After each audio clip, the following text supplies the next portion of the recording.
Hello. This is to continue my summary of Alistair Parker's short history of the Second World War. This video dealing with the British decision to continue fighting and the fall of France. That's covering May to June of 1940. This is part of Chapter 2 on the German conquest of Poland, Norway, the Low Countries, and France. So, first of all, a short chronology. Winston Churchill became the new British Prime Minister on the 10th of May 1940, the same date on which the German invasion of the Netherlands, Belgium, Luxembourg, and France began. By the 20th of May, the German advance had been so rapid that a large section of the Allied forces had been isolated to the north of the German advance, and on the 27th of May, continuing through to the 4th of June, a large number of Allied troops were evacuated from the French port of Dunkirk. The British government at this time decided to continue fighting. The Germans resumed their advance into France, reaching the Loire River by the 12th of June. The French Prime Minister Reynaud resigned on the 16th of June to be replaced by Marshal Pétain, and the French signed an armistice with Germany on the 21st of June. So that's a very short period in which a lot happens. First of all, let's talk about the change of government in Britain. The change of government on the 10th of May showed itself to be decisive.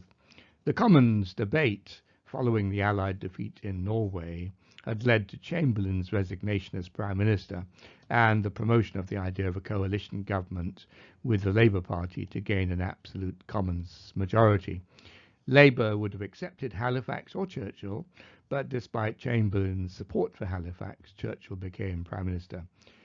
Churchill kept Chamberlain and Halifax in his cabinet, but Halifax's Foreign Secretary was inclined to negotiate with Hitler, not a policy Churchill wanted, using Italy as a go-between.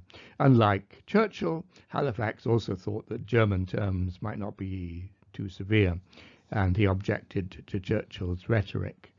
The Labour leaders, Attlee and Greenwood, meanwhile supported Churchill, as did Archibald Sinclair for the Liberals. Halifax and Chamberlain became increasingly isolated within the cabinet. Churchill is the dominant figure for the remainder of almost the remainder of the British war effort. So he is Prime Minister in his first period from the 10th of May 1940 through to the 26th of July 1945. The speed and success of the German invasion of France and the Low Countries forced the British cabinet to consider what they should do next. In particular, should Britain continue to fight Germany, even if France ended up being defeated? The service chiefs, British service chiefs, produced a report for the cabinet on the 25th of May, which considered this question and also raised the likelihood of Italy joining the war against Britain.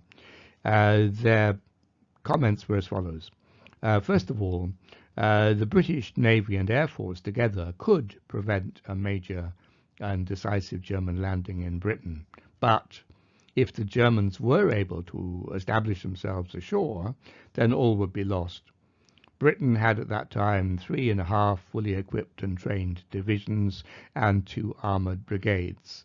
The Germans would have 70 available divisions. Therefore, the key question was, is it possible to ensure that the Germans do not successfully land? 2. Air superiority had to be maintained. Without it, the Navy couldn't hold off invasion indefinitely. 3. The German Luftwaffe might try to win air superiority by bombing aircraft factories, so the morale of the workers might then well be decisive. 4. The main danger to British supplies would be German air attacks on the ports. there was no mention, strangely, of possible submarine attacks on merchant shipping. 5. According to the Ministry for Economic Warfare, there would be widespread food shortages in Europe by the end of 1940. By mid-1941, Germany would lack some key raw materials, making it difficult to maintain weapons production. And by the end of 1941, a shortage of oil would force Germany to weaken her military control of Europe.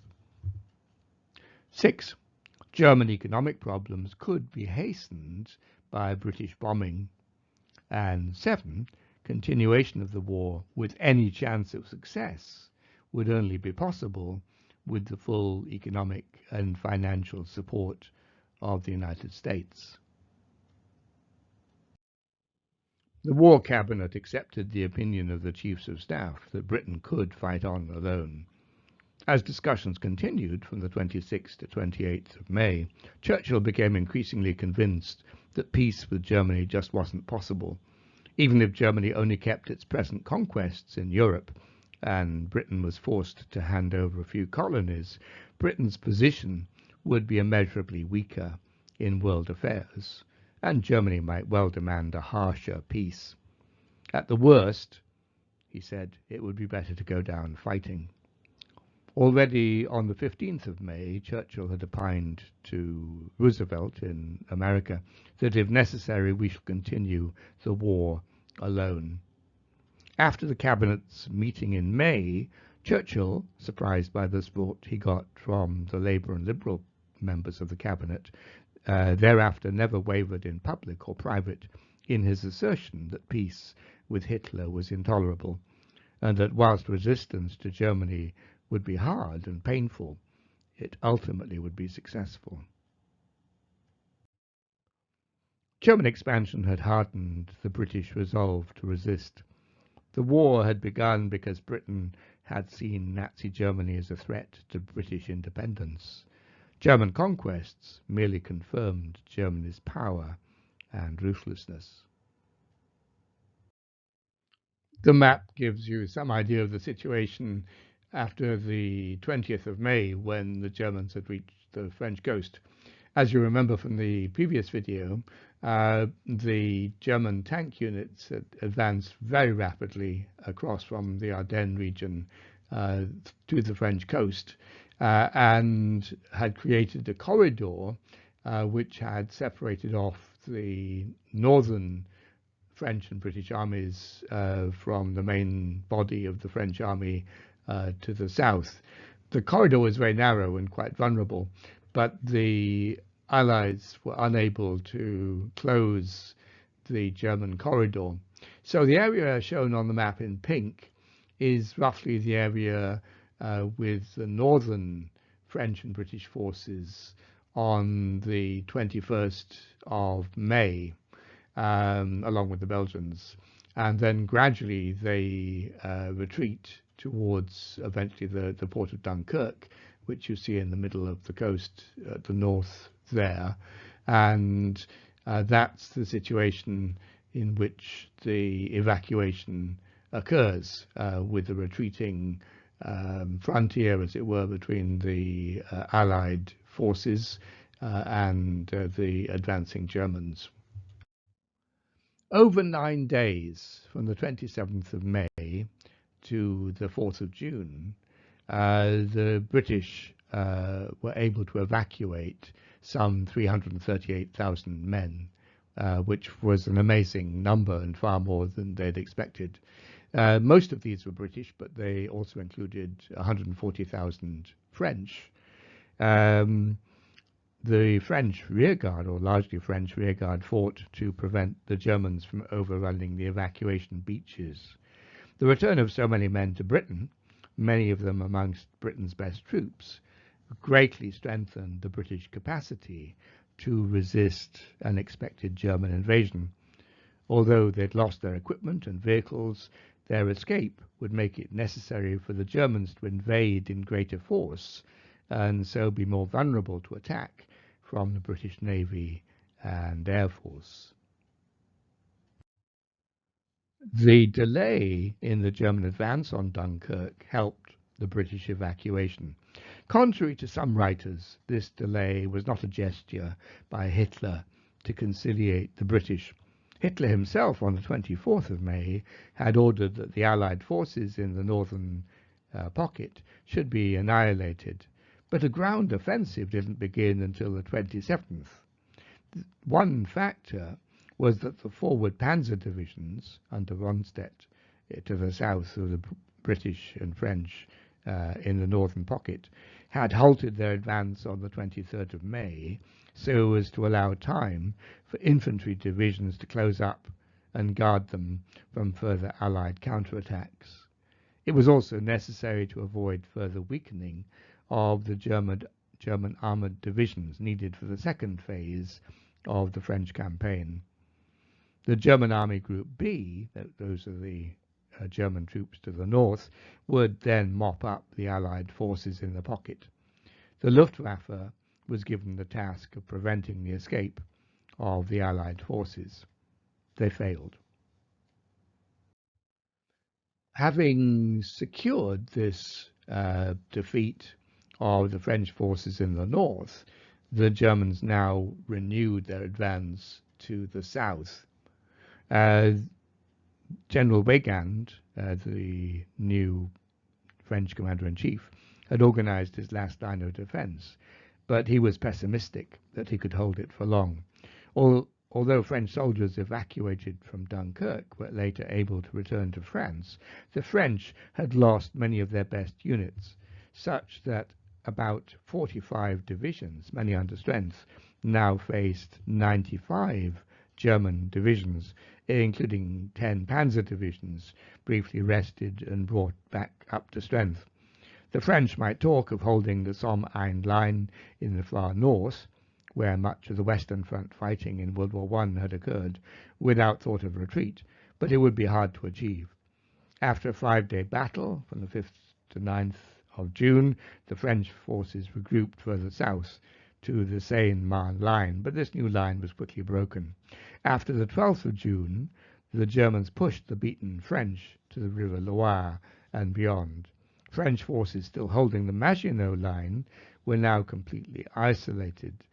It's of note that the Germans had only broken through the Maginot line at 2 points, showing how strong it was as a defensive line, although obviously a static defense and therefore not much help with this rapid German war of movement.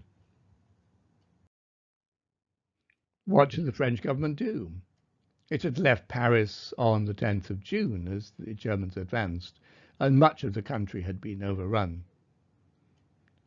Faced with military defeat, Reynaud advocated continuing the struggle from the overseas French Empire. France still had a powerful navy. French troops still in metropolitan France could be moved to the Empire to continue the struggle. Divisions within the cabinet remained strong, however. He wasn't able to get political support for this policy, and even the new army chief, Weygand, insisted that the government must agree to an armistice. Isolated, Reynaud resigned on the 16th of June to be replaced by Marshal Pétain. Like Weygand, Pétain thought that British resistance would soon be overwhelmed, so continued French resistance would only enable the British to get better peace terms from the Germans. Accordingly, an armistice was signed on the 21st of June, 6 weeks after the German invasion of France had begun. Here is Reynaud, Prime Minister from late March 1940 through to the 16th of June. And here is Marshal Pétain, Prime Minister from the 16th of June and later Chief of the Rump French state. Anyway, that's what I'm going to say today. Many thanks to you for listening, and particular thanks to my patrons for their kind support and encouragement by which these videos are made. If you want to support my channel, you're very welcome to do so. Please like, comment and share on the videos. Subscribe if you want to be notified of future videos. I'll give Patreon and PayPal links below if you want to provide practical support. Next week we'll talk about the consequences of the fall of France.